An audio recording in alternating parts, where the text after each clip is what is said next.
Good afternoon and welcome to the City of International Falls City Council meeting for Monday, a snowy Monday, December the 4th of 2017. I would ask all to please arise and pledge allegiance to the flag. Allegiance to the flag of the United States of America and to the republic for which it stands, one nation, under God, indivisible, with liberty and justice for all.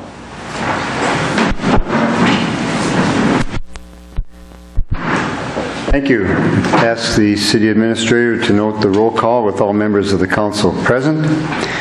Move to the agenda. There's one addition to the agenda, if the Council is willing to accept that, and that is under the consent agenda, and that would be to approve the travel and training expenses for 3 firefighters to attend the Minnesota State Fire Chiefs Association School in Alexandria. Your pleasure with the agenda and the addition. Move. Motion by Councilor Briggs to approve the agenda with the addition. Second. Second by Councilor Pearson. Discussion on the motion or the agenda. Question. Aye. Oh yes, motion is carried. Agenda is approved with the addition. Thank you. Move to the minutes of the November 20 City Council meeting. On the minutes. Motion by Councilor Droba to approve the minutes of November 20 regular City Council meeting.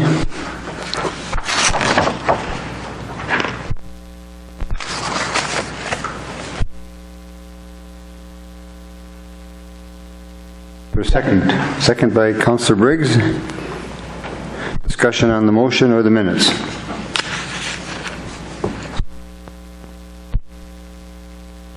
Hearing none. Question. Aye.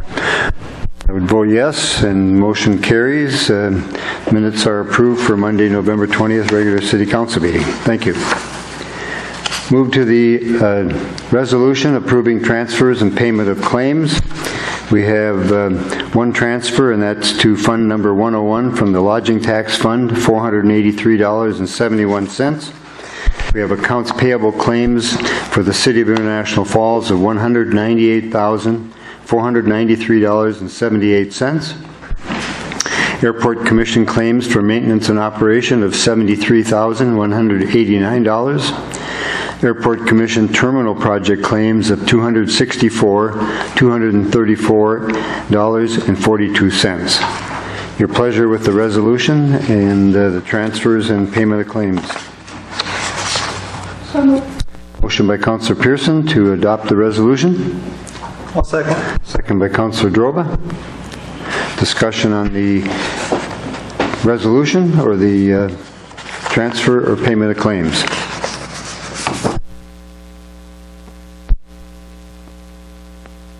Hearing none. Question. Aye. I'll vote yes. Motion is carried. Resolution is adopted. Transfer and payment of claims is approved. Thank you.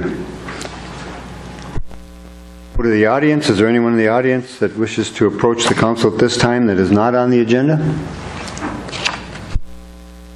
Another opportunity at the conclusion of the meeting for that to occur also. Thank you.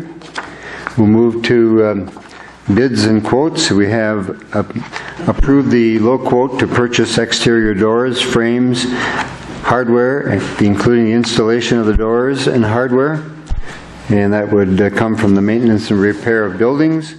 And the Budget and Finance Committee has a recommendation. Yes, we do. We took the low bid today of Up North Builders and Northern Lumber Hardware. The total was $30,518, and I will move that at this time. Motion by Councilor Droba to accept the quote of Northern Lumber and Hardware for doors, frames, and accessories of $21,542, and for the labor and demolition and installation of Up North Builders at $8,976. Second. Second by Councilor Pearson.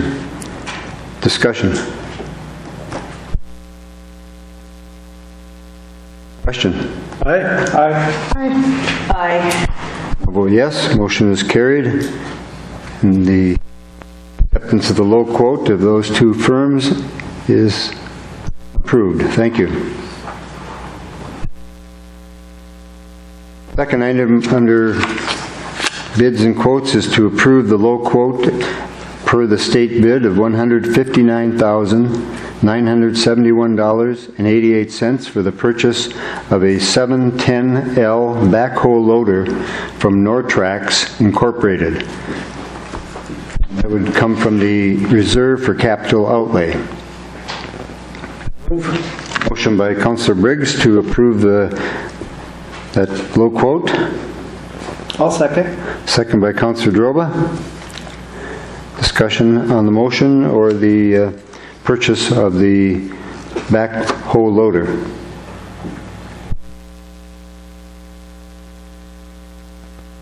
Question? Aye. Aye. I will vote yes. Motion is carried, and the low quote of Nortrax for that backhoe loader is approved. Thank you. For the consent agenda, we have 2018 license renewals, and those would include Duty Free America for gasoline pumps, International Falls 2nd Avenue 6662 LLC doing business as Tim Hortons Restaurant, a restaurant license, K&K Myers Incorporated, a snowplow license, Ohana Homes Property Maintenance, a snowplow license, Schoblum's Landscape and Nursery, a snowplow license, and Topsall Roofing LLC, a snowplow license. Further, we have item 2 under the consent agenda is to approve and allow the necessary expenses for the mayor to participate in the Northern Minnesota Expressway Committee meetings in Bemidji. And item 3 is the addition to the agenda, and that's to approve the travel and training expenses for 3 firefighters to attend the Minnesota State Fire Chiefs Association School, February 9th through the 11th, 2018 in Alexandria. Your pleasure with the consent agenda. So moved, Mr. Mayor. Motion by Councillor Jacksaw to approve the consent agenda. Second by Councillor Pearson. Question? Aye. Aye. Aye. And I'll vote yes. Motion is carried. Consent agenda is approved. Thank you. Move to new business and approve the use of the Cary Park Arena and the assistance of the International Falls Police Department for intersection control. Request that the fire department use of their bullhorn and fireworks for the Arrowhead 135 race scheduled for Monday, January 29, 2018. And Mr. Ken Krieger, who had planned to be here, is at his job in the mill. They're having some operational problems this afternoon, and so he's not able to be here. So the request is before the council. Mr. Mayor, I'm happy to move that request, grant the request. Motion by Councillor Jacksaw to approve the use of Cary Park, the police department, the fire department, for their services with regard to the Arrowhead 135 race. Second by Councillor Pearson. Discussion on the motion for the... Are you going to be there at 6 in the morning? I will be there to open Cary Park Arena. That's dedication. Thank you. And Chief, you would you'll have the intersection control. Very good. And exciting. Chief, you'll be there for fireworks again this year and bullhorn? Perfect. Further questions or discussion by the council? The event. Question? Aye. Aye. And I'll vote yes. Motion is carried, and approval is given for the assistance with the Arrowhead 135 race. Thank you. Item number 2 under new business is to approve the use of Pat Roach Landing and the Irvin Anderson Amphitheater on Saturday, June 30, 2018 for the 7th Annual Border Waters Dragon Boat Festival and Tug of War. Robin Bjorkquist. I'm just here for any questions. We're in the planning stage. But the Dragon Boat Festival is looking for an American partner, which would allow us to put boats on the American side and make it the only international Dragon Boat Festival in the world. So it's a great opportunity to shine more light on across the river. It's such a unique event, and it's a great time filler for their event that they've been doing for 6 years. I hear a request for a partnership, but then do we have a motion that's separate from that? Bacchus is partnering with the Dragon Boat Festival, and so we're asking for the city's approval to use your facility. Okay. Oh, I misunderstood. I thought you were asking if we want to partner with another team. No, we're just asking to use the facility. Was there a motion to approve the use of the Pat Roach Landing and the Amphitheater? So move. Motion by Councillor Briggs. Second. Second by Councillor Pearson. Discussion or further questions with regard to the Dragon Boat Festival or Tug of War?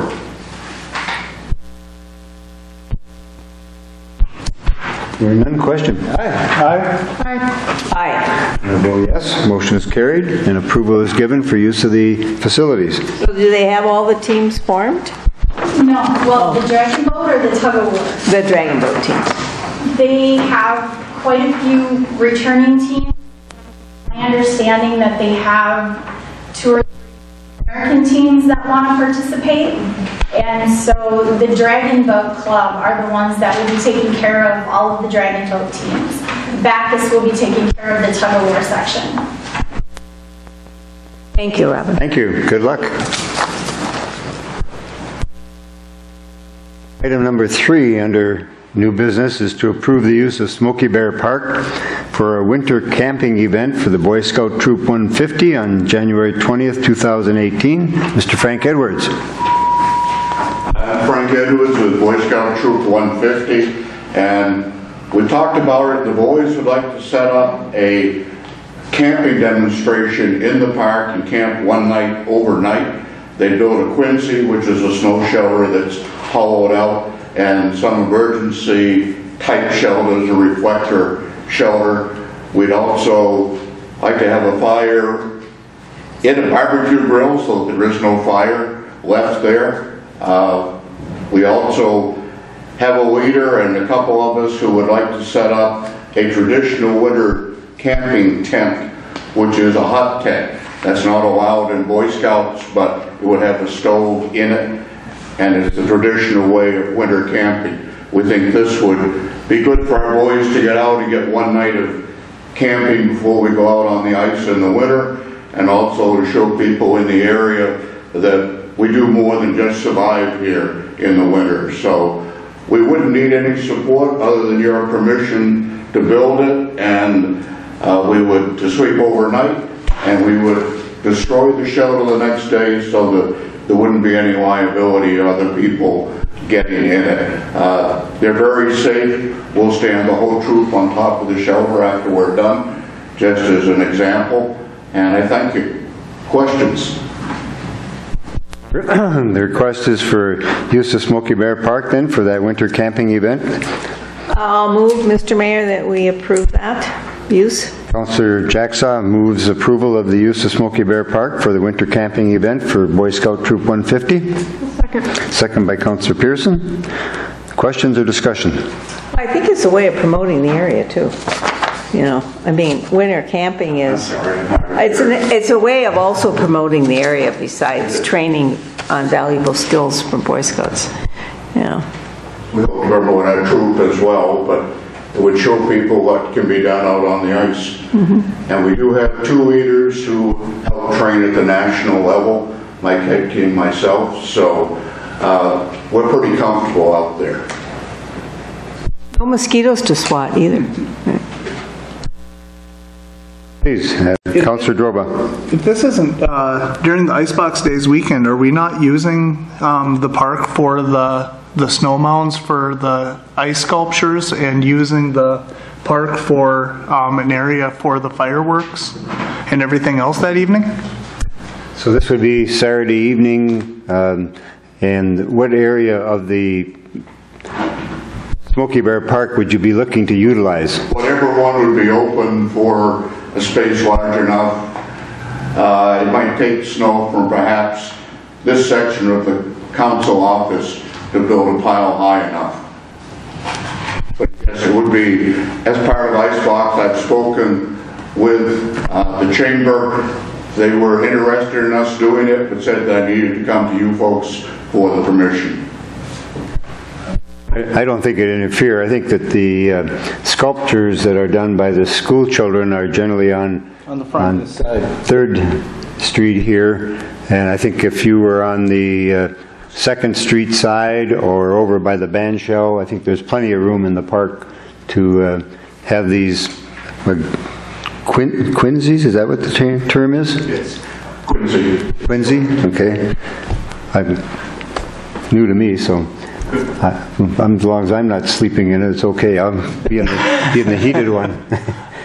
Yeah, I think that's my only concern, is making sure that with all the events that we have going on down there in the park this year, that it doesn't. I'm more concerned for you guys with having all that added traffic down there after you build your shelters. We're certainly looking forward to the traffic. Okay, Going great. by. We'll be there the whole time and might have some hot chocolate, but we'd be looking forward to traffic. Thank you. And the fireworks is at 6 p.m., Chief? I believe so. So it'll be early enough that it won't wake anybody up. Yeah. Yep. And we're on the street for that, so it shouldn't be an issue for us. That's on 3rd Street between 6th and 8th Avenue. Correct. Other questions or discussion? Chair would then place the question on the use of Smoky Bear Park for the winter camping event. Aye. Aye. I would vote yes. Motion is carried and approval is given. Thank you. Good luck with your snow camping. Item number 4 is to approve and accept the donation from Boise White Paper, LLC, of 2 foaming units and associated foam chemical for use by the International Falls Fire Department. Chief, can you enlighten us on that equipment? Yes, I was contacted by Boise. They have 2 portable foaming units that they were looking at basically just throwing away, and asked if we were interested in them. I've only seen a couple pictures of the units. I'm not sure how well they work or anything to that effect, but basically what we were looking at doing is accepting donation as much for the foam product as we were for the units, and then if we can implement the units into a training, we'll use them for that. Good. Council's pleasure then with accepting that donation from Boise White Paper. Move. Motion by Councillor Briggs. Second. Second by Councillor Droba. Questions for the Chief or discussion?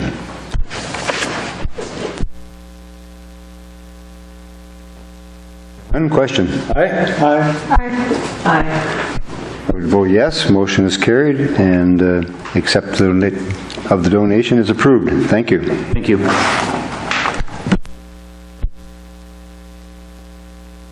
Item number 5 is to declare 40 paver bricks as surplus property and approve donating them to the Little Fork 2nd grade class for a Christmas project. Commissioner Brokaw.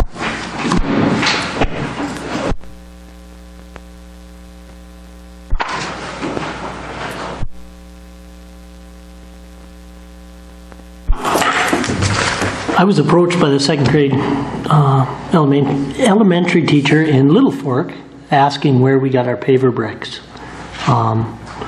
They do a art project for Christmas. I had said that we've got 25 pallets of them.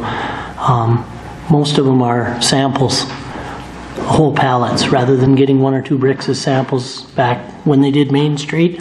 And they were looking for 40 of the little bricks. So I said I would bring it to you folks and see if it would be something you'd be interested in. And Well, these are not the bricks that you would use to replace on the streets No. in the city. no, we've got several different colors that when they were looking at them, they asked for samples and they actually got pallets rather than individual bricks. So ones here are different colors than what we use on Main Street. This would be surplus where we really don't have a use for them then? No. I would move.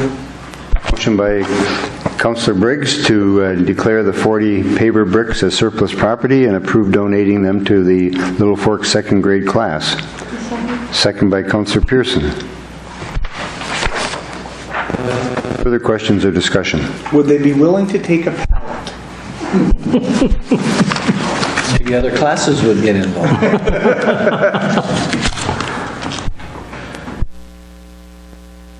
Further questions? Hearing none, question. Aye. I would vote yes. Motion is carried, and the surplus property and the donation is approved. Thank you. Thank you.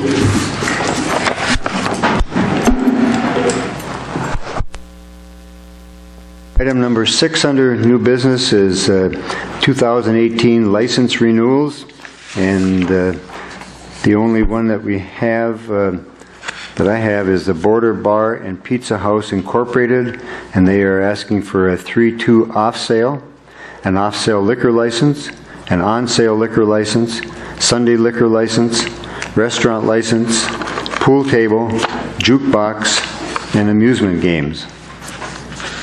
Pleasure with the license. I'll move on the license. Motion by Councillor Droba to approve the license renewal of the Border Bar and Pizza. Second. Second by Councillor Pearson. Discussion. Question. Aye. I would vote yes. Motion is carried, and 2018 license for Border Bar is approved. Thank you. Item number 7 is to consider the conceptual design recommendation from the Trunk Highway 53 Visual Quality Advisory Committee. City Administrator, do you want to lead the council in that Thank you, Mayor. presentation? Council. As the Mayor indicated, we have a Visual Quality Advisory Committee that's had several meetings over the course of the fall, and they've considered some conceptual design recommendations that we worked through with MnDOT officials, as well as the consulting engineer from KLJ Engineering and landscape architect, which is LHB. And those particular 2 consultants were engaged by MnDOT to help us look at the design aspects of State Highway 53 and the pending reconstruction of that highway that is scheduled for construction in 2020. So the scope of the project starts at Memorial Drive on the south and extends north all the way up to the area around 3rd Street, and will involve a number of different improvements. The improvements include underground utilities, particularly storm sewer, upgrading the signals, improving and sidewalks, and that's really what started to drive this project. Is in order to be compliant with the federal ADA requirements, they needed to look at the corridor to upgrade the slopes and approaches along the highway and the sidewalks, and then they found it needs some significant revision. Pavements, they also need to look at improving that. They'll also look at facilitating drainage and stormwater improvements along the corridor and actually doing some trails. So as I indicated, the hope is that the design plans will be completed in 2019. MnDOT will bid the project in the fall or sometime towards the latter part of the year in 2019, for most of the construction will occur in 2020. Our committee has been working with the consultants to try and look at the whole corridor and trying to resolve the various design aspects along the corridor, and what's made it a little bit more interesting is that there's actually 3 different right-of-way widths along the Highway 53 corridor. So on the far northern portion of it, there's a 66-foot wide right-of-way that extends from basically 3rd Street to 8th Street. And if you look at the packet materials about 4 pages into it, is a cross-section that shows what the existing conditions are and what the preferred layout, roadway layout would be as suggested by the committee. You can see that towards the middle of the page here that the right-of-way width is 66 feet. The proposal is to use up to all of the 66 feet of right-of-way, and the design aspects here would be 2 lanes of traffic that would either be 11 or 12 feet in width, one going southbound, one going northbound. There'd be parking lanes outside of the through lanes, and those parking lanes are proposed to be 11 feet in width. And on the east side would be a sidewalk with either somewhere between 6 and 10 feet, and on the west side would also be a 6 to 10 foot wide sidewalk. Now that there's a range of width there because it depends on what kinds of amenities can be fit into that area, and also what other obstructions or encroachments or issues might come up as part of the final design work that the engineers have to do. So it is at a conceptual stage, and assuming the council approves moving forward, the engineer, and there's going to be other details that come up as we look at specific properties and specific alignments along the route that might need to be modified or altered somewhat. For you to have an idea about what this looks like, you can see towards the bottom of the page that there's a toolbox. So it talks about the walks have to be a minimum of 6 feet, and they would be pedestrian access routes, but they're recommending as much as anywhere between 6 and 10 feet would be the recommended size range. There's different boulevard amenities that potentially could be included in the design, and those would include a combination of vegetation and green, as well as site furnishings. And you can see an example of a bike rack. There might be some planters which would require a 4-foot width. Benches also would require something as wide as about 4 feet. Decorative street lighting only takes up about 2 feet. And then having a tree grate and the surface dimension, and that would be something that would be placed in an open area along the sidewalk or in the boulevard, where you could put a tree planting with a grate to allow moisture to get to the tree root. And you can see what that shows there for boulevard amenities. And then there's also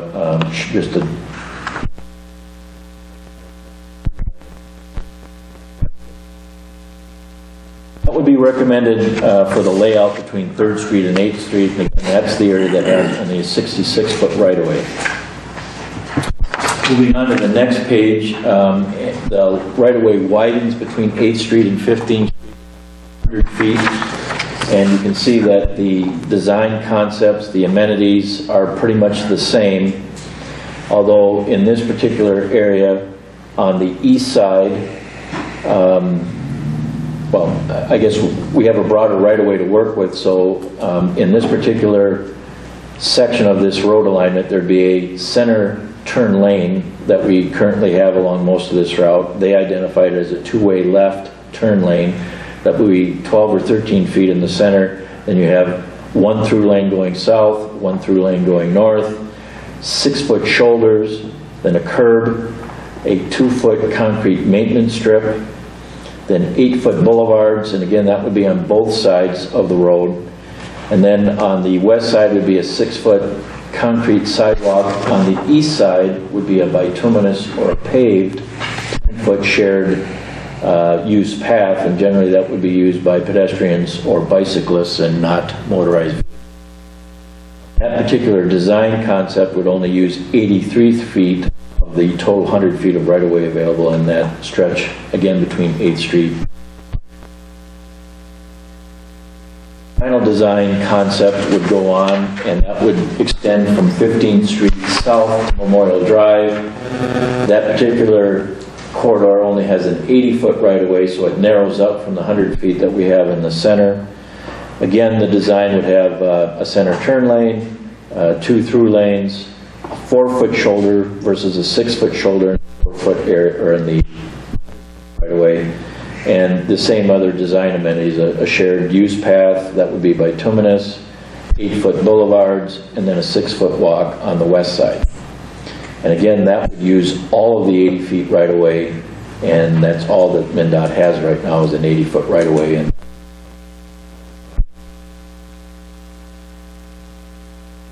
so those are the design elements and concepts that the Visual Quality Committee had looked at and talked about at 3 meetings. I would point out that the committee and the consultants did have a public information meeting that was held at Leonard's. A number of people showed up for that meeting, and a lot of public input and comment was received.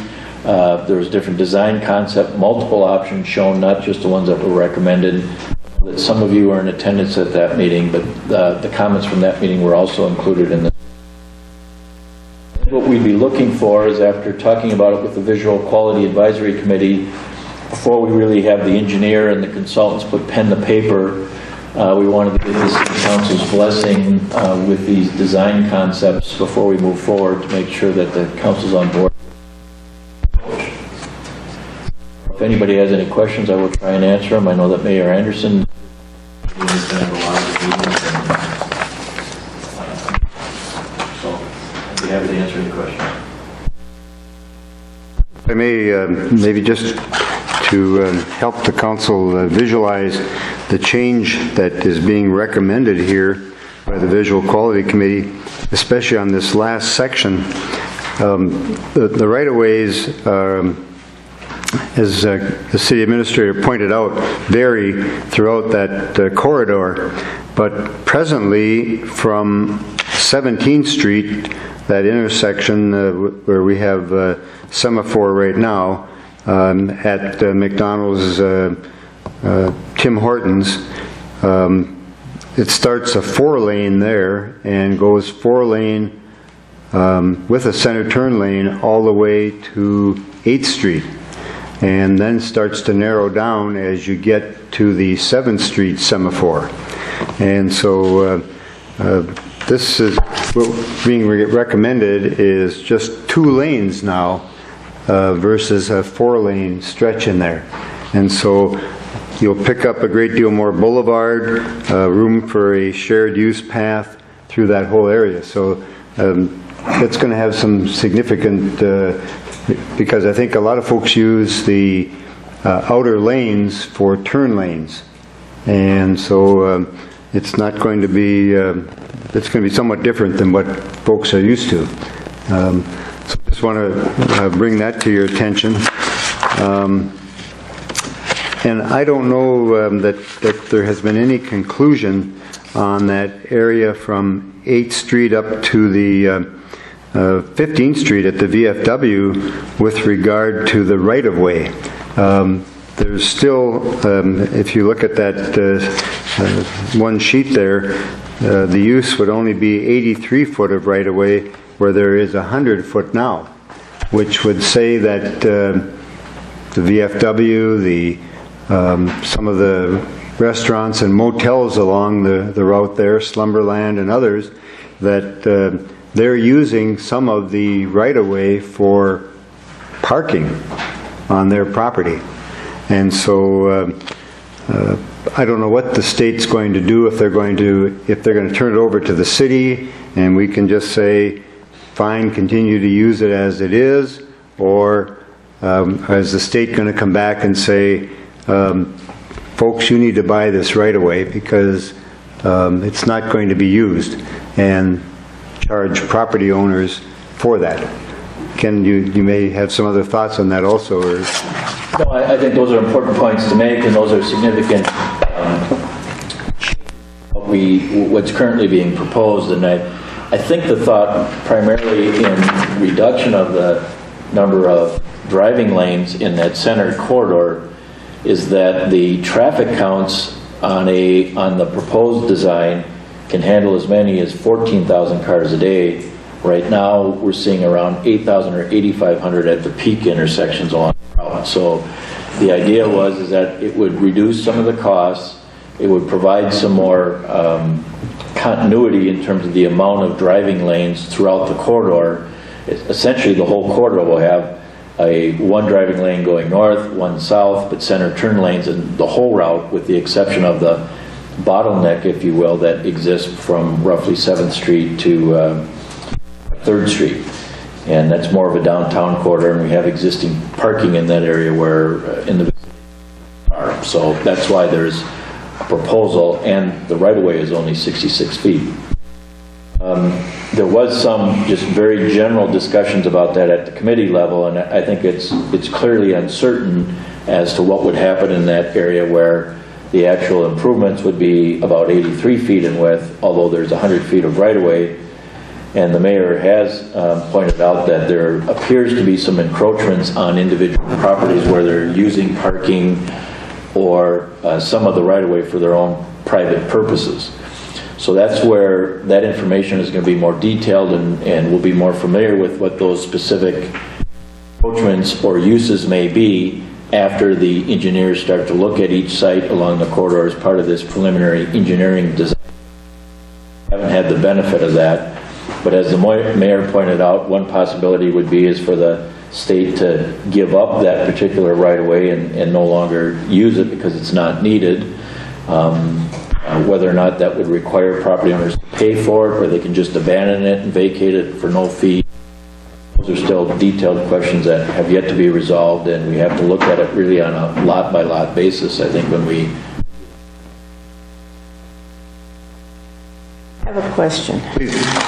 Right now, between 3rd and 8th, is there a sidewalk on both sides or just one side? Yeah. There is a sidewalk on both sides. Yeah. Okay. So this doesn't really change that area much.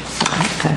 Yeah. I like the concept so far as, because right now you have a lot of issues in the summertime where you've got the turn lane and then you get to the 4-lane, so you get a lot of tourists get into that 4-lane, and then as you get through the stoplight at Dollar General or whatever there, it goes away, and all of a sudden they see it and they're coming at you. So I like the aspect that it's going to be pretty much consistent the whole way. I think that's a good thing. And I think one of the things that we heard from folks at the meeting at the American that evening was that they wanted to see a little more green space, and so you'll see that there's at least an 8-foot boulevard, and that would be something that would be maintained by the city, that boulevard with trees and greenery. And so, you know, it will certainly soften that hard concrete look that we presently have out there on the right away. The only concern I heard at the meeting, and I mean, I'm inclined to support this plan anyway, but was that some businesses would be hurt because of the lack of truck traffic, you know, and I think there were some unhappy people in the room. Well, I think the truck traffic issue comes back to the border crossing and the port of entry, because if the trucks coming in from Canada are put out on, they're going to be put out on Highway 11 East. They can choose to come west and go down 3rd Avenue, or they can turn and go east out to the Berner Road or County Road 155. And so some businesses would like to see the trucks coming through because they stop and purchase at the parts store or the restaurants. They will stop and secure food, and so some want to see that. Other businesses say get them out of town as fast as you can so that it doesn't clog up traffic. So I think that's some of the arguments that we've heard so far. And I would add to that, if I may, Mr. Mayor, is that part of the reason for the shoulders. So we're talking about 11 or 12 foot through lanes through most of this, and then on some of it in this particular stretch, which is currently 5 lanes, including the center turn, down to lanes plus the center turn. There's still 6-foot shoulders to accommodate space for trucks that might need to, or even RVs pulling long boats or other kinds of trailers, to try and accommodate turns into and out of businesses along the corridor, as well as leave enough room for some of these extended vehicles or long pole lumber trucks. If I was a truck driver and I was going to get gas and I was into the city limits, the first place available there is Snickers, correct? Coming in from the south. From the south, yep. Yeah.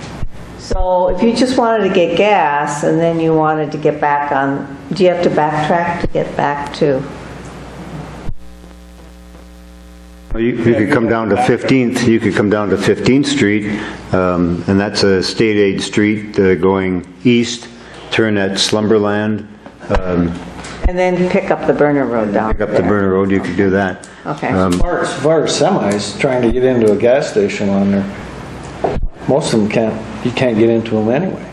It's difficult, and So they use Snickers or they go? Well, most of them would use 332. They use 332. They do, the Nagurskis. But those that are They do delivered. use Snickers, yes, because they can get in there. But for the most part on the other ones, I can't recall ever seeing a truck in one of them. Well, the delivery trucks, though. Unless they're delivering. Yeah, unless they're delivering. We can't get around that. And they back up a lot of traffic trying to get in and out too. I'm absolutely no expert on roads or anything like that. But so, are we going to be putting the access, like the manhole accesses, in these shoulders rather than in the parking lanes now that the shoulders are going to be longer? Because that's where a lot of the problems that we have on 53 coming up is in that far right. When it splits off to two, you go into that far right lane and you just bounce. You got to do the manhole shuffle.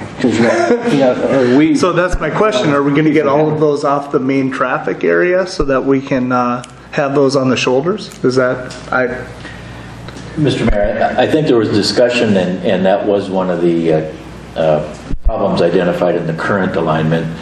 I couldn't answer that question with any. Are going to do that. We recognize that was an issue, and then that would be part of the actual design that the engineers have to put together. We did talk about the fact that with a 6-foot shoulder, the stormwater catch basins, which will be upgraded, would be along the concrete curb and gutter. And if for some reason we had a significant downpour, the water would be in that shoulder versus the actual driving lanes. Where now on the 5 road section anyways, there isn't any of that shoulder, and it would be part of the right turn lanes, and so you might have problems with that.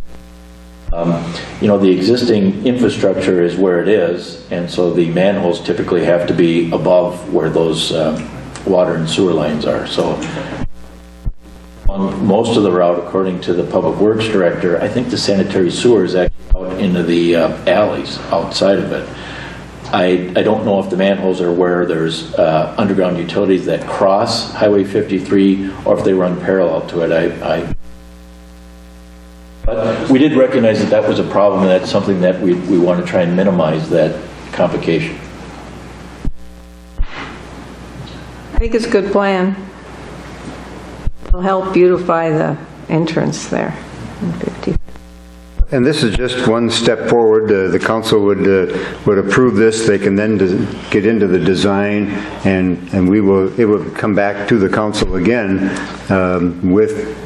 and I think we'll be able to get into a great deal more of the engineering and the specifications of what things are going to look like, and we'll have a lot more information to come to the council with regard to that. The other thing is that there will clearly be, and part of the process from the very beginning, will be another public input meeting. So another meeting where anybody in the public can attend and offer their input and comments and suggestions and ask questions. For the first, actually, MnDOT mailed notices. There was a postcard that was mailed to every single property owner along the route. And so we will do direct mailings for the second public input meeting, and again we'll have a similar exercise and a similar discussion, only with a little bit more definition as we get further along the process. So there'll be more opportunity for the public to offer input as well as for the council to review plans and before we move forward. You want any particular resolution forth from this council? I think I'm looking for a motion on the part of the council to accept or acknowledge receipt of this and allow us to move forward. If the council has anything that really offers any heartache or concern on your part, then before we start having the engineers really put pen to paper and spend a lot of time and effort on it, I'd like to provide that direction to them now, right? I'll make the motion that you continue moving forward on this. There's going to be unhappiness, there always is, but... Change, yes. Yeah. Motion by Councillor Jackson then to move forward with the conceptual design recommendations for Trunk Highway 53. Second by Councillor Pearson. Further questions or discussion?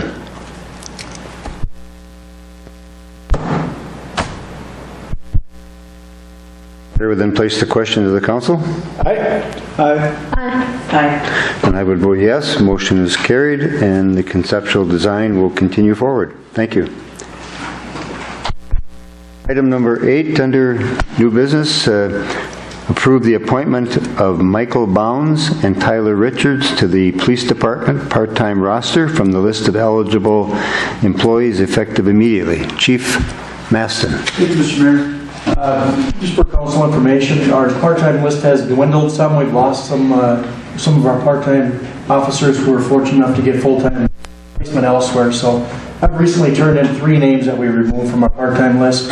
Michael Bounds and Tyler Richards stand on the eligibles, and I'd like to put. Second. Motion by Councillor Jackson, second by Councillor Briggs to approve the appointment of Michael Bounds and Tyler Richards to the Police Department part-time roster. Discussion.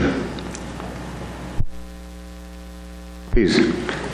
If you have people that are coming off that because they're getting full-time positions, do you need to update that roster at some time soon? I think we will probably look at updating that and not too far down the road, but right now we're... And maybe a question, Chief, would be with regard to Michael Bounds and Tyler Richards. Are they doing any work in the area at the present time?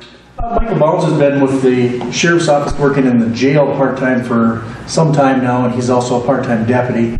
Tyler Richards, last summer he worked boat and water for the Sheriff's Office. He's also starting with them, so yeah. Well, he's also deputized and working for the Sheriff's Office part-time? Or? He's the newest deputized, yes. Okay. Very new, but yes, he's deputized. Good. Thank you. Well, that turns into a full-time job. He does part-time for the sheriff and part-time for the city. Typically what happens is we have folks on our part-time list and they may be on there for quite some time before an opening, full-time opening happens for the police. Both of these and I think it's probably their intention to stay here if they can, and so eventually they probably hope to get on full-time, one agency or the other. I guess what I was asking is because if they're part-time in the 2 agencies together, do they work full-time then? No. Oh, they don't. Generally not, no. Oftentimes, like with these 2 individuals, they'll work just part-time for the police department and the sheriff's office. So oh. They're available for both agencies, which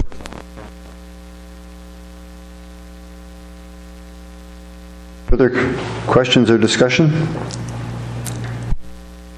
I would then place the question on approval of the appointment of Michael Bounds and Tyler Richards to the Police Department part-time roster. Aye. Aye. Aye. Aye. And I would vote yes. Motion is carried and appointments are approved. Thank you. Item number 9 then would be a resolution approving Public Employees Retirement Association declaration for part-time patrol officer Michael Bounds. Motion by Councillor Jackson. Second. Second by Councillor Pearson. Discussion? Question? Aye. Aye. I vote yes. Motion is carried. Resolution is approved for the PERA for Michael Bounds. And then we have item number 10, a resolution approving Public Employees Retirement Association for declaration for part-time patrol officer Tyler Richards. So moved.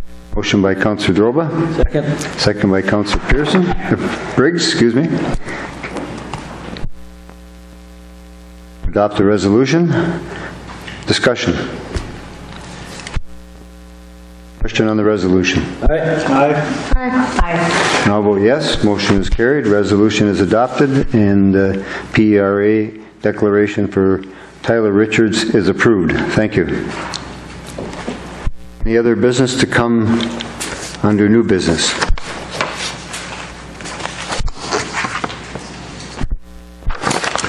If not, we will move to reports of boards, committees, and department heads. City Administrator Anderson. Thank you. City Attorney Shimon. Mr. Mayor, nothing special to report. Thank you. Everything's running good. Everybody's in the holiday spirit, so. Already? Yeah.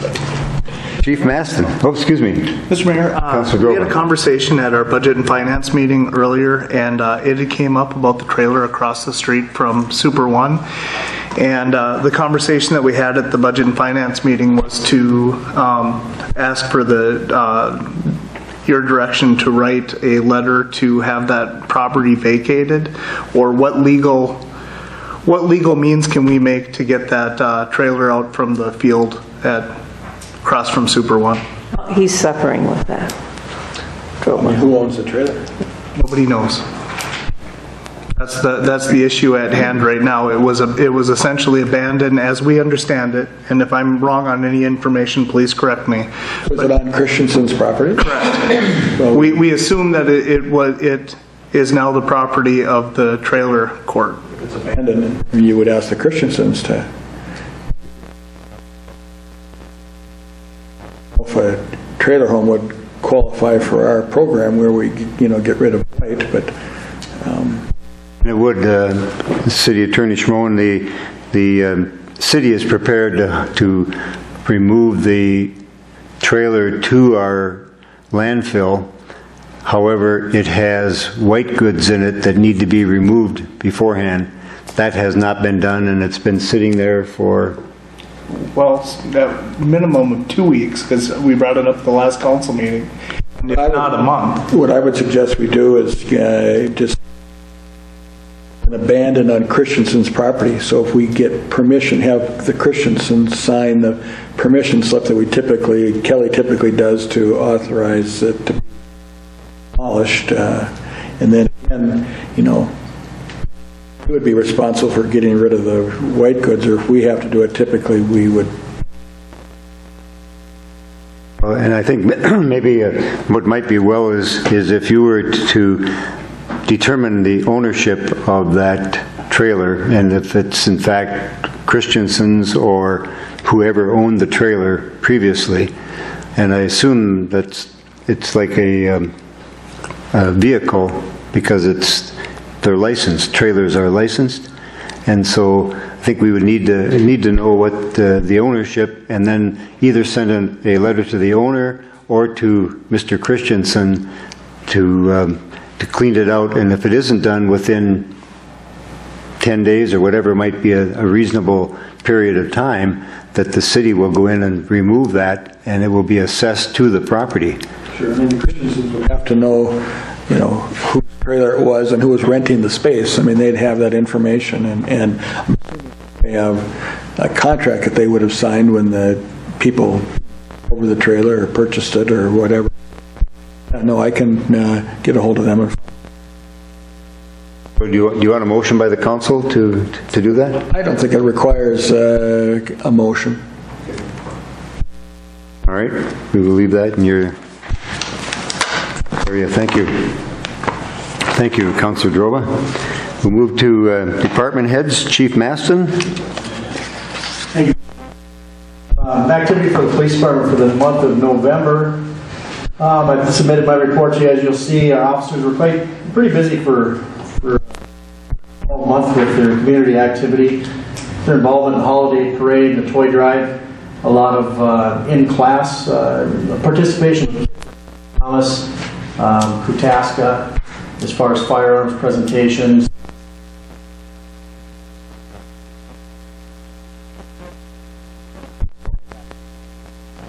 Officers executed a narcotic search warrant this month, which resulted in the arrest of one of our local adult individuals and the unspecified amount of methamphetamine in U.S. currency. As far as calls for for service, we had 256 general calls for service, 105 traffic stops, 29 medical assists, 12 arrests, and we generated 89 ICRs. The numbers look like we might have been a little less busy than we were last year. I feel like we had a very, very busy November. Our officers, we had more involved calls this last month that took a lot of man hours, a lot of teamwork, so they did a real good job. Questions for Chief Maston? Thank you for your officers helping out with the holiday parade and the annual toy drive. I did see a number of the officers at the Kmart store when they were filling the back of the ambulance with toys for children in the area. Very nice to see them out doing that, and it was a very nice article in the newspaper, and to have that activity happening. And again, also all of the other items that you have officers participating in. Great community participation. Other questions or discussion? Thank you, Chief. Chief Manassa, Fire Department. Thank you, Mayor. For the month of November, we had 9 fire department callouts. 5 of them were city responses, which included a rescue, motor vehicle accident, a fuel spill, 1 residential fire, and a commercial fire alarm.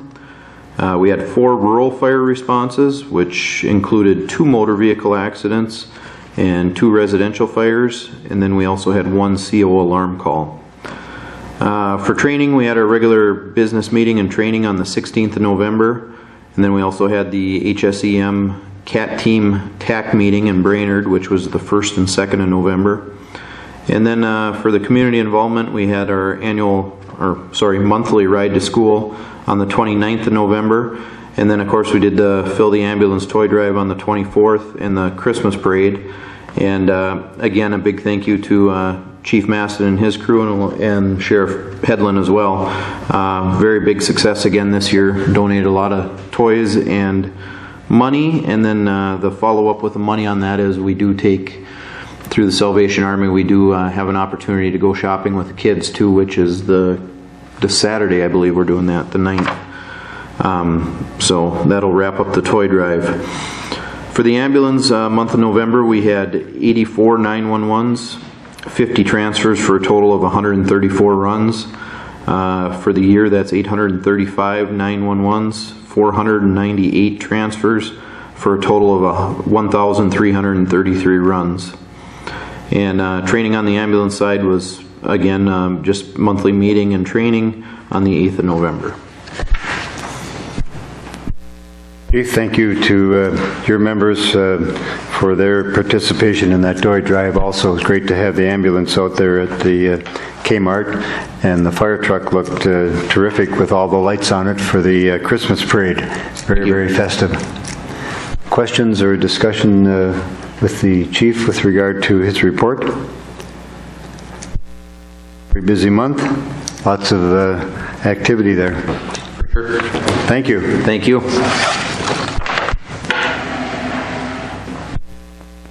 Move to the reports of the mayor, council committees, boards, and commissions. Please. I have a concern about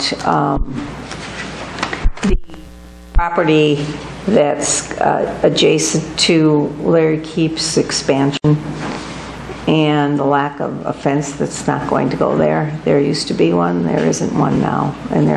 So I'm concerned about the infringement of the enjoyment of that property next to that expansion. I would need a little more, I'm not sure where you're talking about, a fence that was there or isn't there? There was a fence there, and it was never entered into the, I spoke to Ken about it. He said there was no record of a fence being required, but there was one erected, but then it was torn down. When the building was torn down? Was that, when did it When did that fence come? I don't think the fence has been taken down. No. That you're talking about the Schultz property? Yeah, I am. Okay. Yeah. Yeah. I don't believe that fence was ever taken down. I think it was hit by a vehicle, private vehicle. Okay. But in any case, with this expansion, that private property is going to be impacted by noise of the car wash and the, so I would like to see a fence be put up there. I understand it, but I don't think that's our jurisdiction. That would have to be between Larry Keep and property owner. I don't think the city can force someone to put up a fence or not.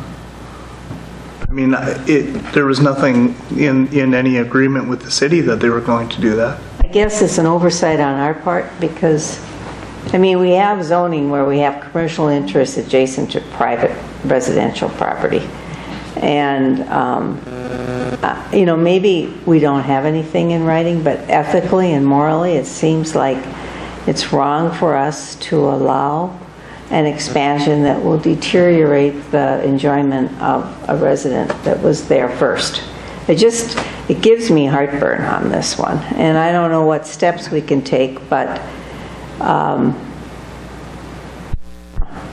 I'll be doing what I can to try to, we'll contact Larry Keith. City Attorney. I think the corner property, if that's what you're talking about, that's Myers. Yeah, it's part of the Myers hardware and Tolliver, you know, the old Tolliver, because they use that as storage for their lumber and things on the corner. Now, are you talking about on the back side? Yeah. So on the alley, next to the alley. On 4th Street, or what would that be? That would be 11th. Yeah, on the other side of the alley? 11th Avenue and 4th Street. There's a home right next to the alley. I don't know the size of the lot, but it looks to me like it might be 37 and a half, maybe 50 foot at the most.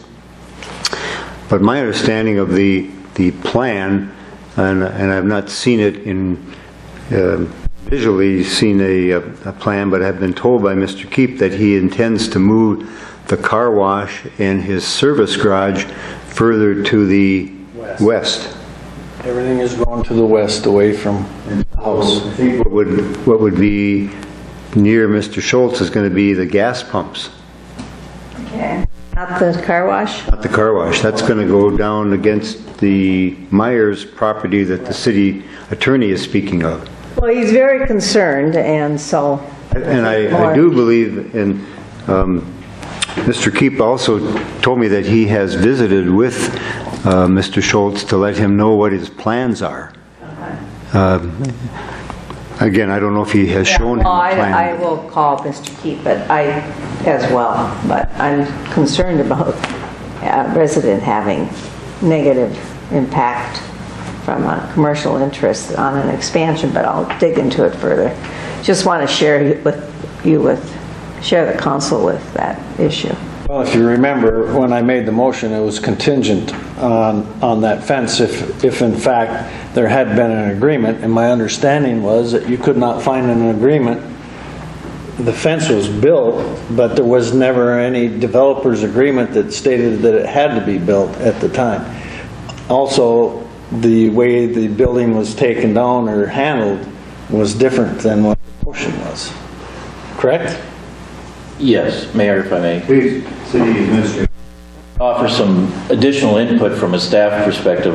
We were aware that there were some concerns to make sure that the fence was installed, because there was one installed at one point. I don't know what brought it down. You indicated that perhaps a car had hit it.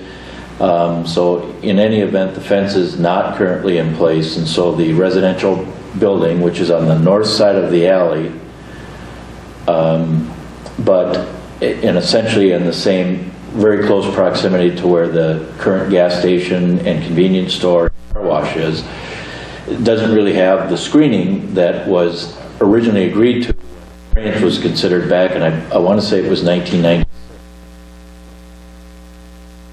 So the question was there a condition as part of the variance approval back in 1996 that required the fence to be installed?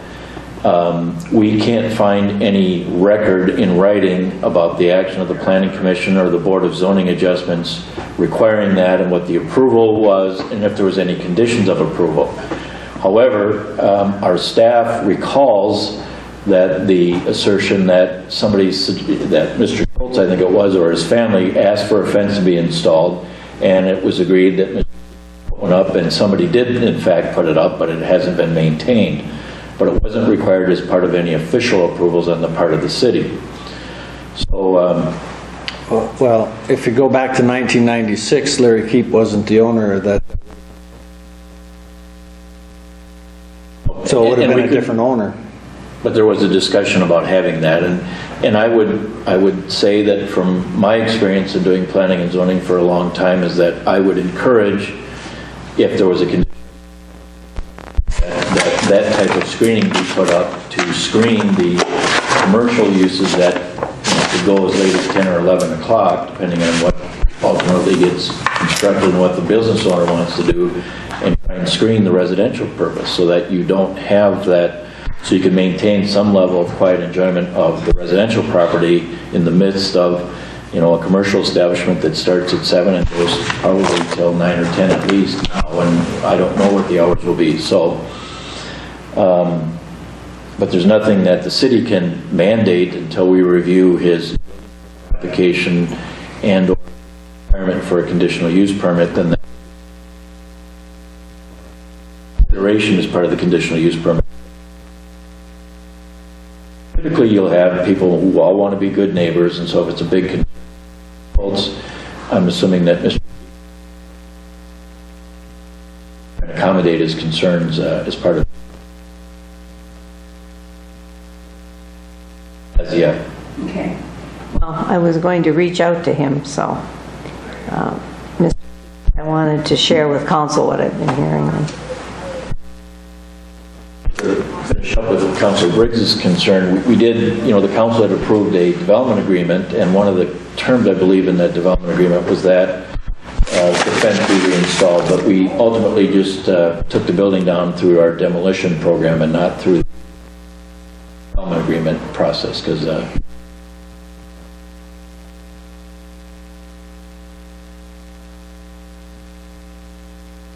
I just want that clarified so that people understand, because I had made the motion that that fence had to be taken care of, but that was contingent, handled through the developer's agreement, whatever, and it didn't happen that way, so that's why it's, you know, and the fence is there, it's just been knocked in a little bit, it just needs to be straightened up, and I think it would be fine. But.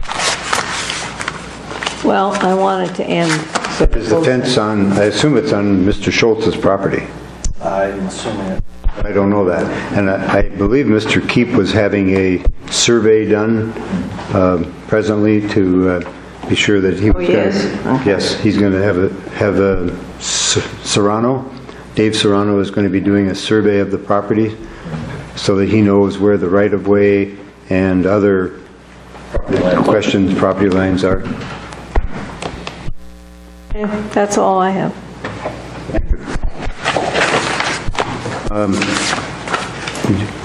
I was just looking over your report, and I just wanted to mention the one piece of, well, it was on a couple of these things, but I also participated at Mr. Alan Anderson's 99th birthday party, and he ended up getting his World War II medals. And as a VFW member, I have to tell you, it was probably one of the greatest days that I've had as a member, because we have a tendency of honoring a lot of veterans after they pass away, and it was a real honor to congratulate and honor a World War II vet while he was still living, and to be able to pin his World War II pins on him, and it was a very awesome event to be part of. There aren't many left, are there? There are very few left. We have three that I know of off the top of my head in International Falls. One of them is an active member of our VFW. Really? Yes. Wayne Sampson is a World War II and Korean War vet. Now? Do you know? Very. There, he's probably the youngest one that we have. And Alan Anderson was 99, and the other one, the other gentleman I'm thinking of right now, I can't think of his name. He's up there in age as well. But I know of 3. And 2 years ago for the 4th of July, when we honored our World War II vets, we had only a handful of them, and they were the 3. Unless they lied about their age, a World War II vet would have to be 90 years old right now. At least, huh? Yeah, because my dad's 89 and he just missed.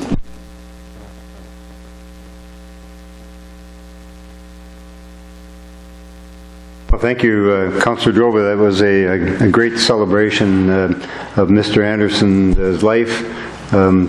He had left World War II on a leave and wasn't able to secure his belongings, but the Department of Defense saw that he got his pins, and it was a great ceremony on Saturday at the VFW club to see that happen. We have at 6 o'clock, we have a hearing this evening on the truth and taxation. So everyone please stay around for that 6 o'clock hearing and approval of the resolution on the 2018 budget. Is there anyone else in the audience that wishes to approach the council? Being none, I would just remind you of our council meeting on Monday, December the 18th. Also, the Borderland Alano Club is having their potluck on December the 9th. Public Works Committee will be meeting on Thursday, December 14 at 1 o'clock. If there's nothing further to come before the council at this time, we will stand adjourned. Thank you.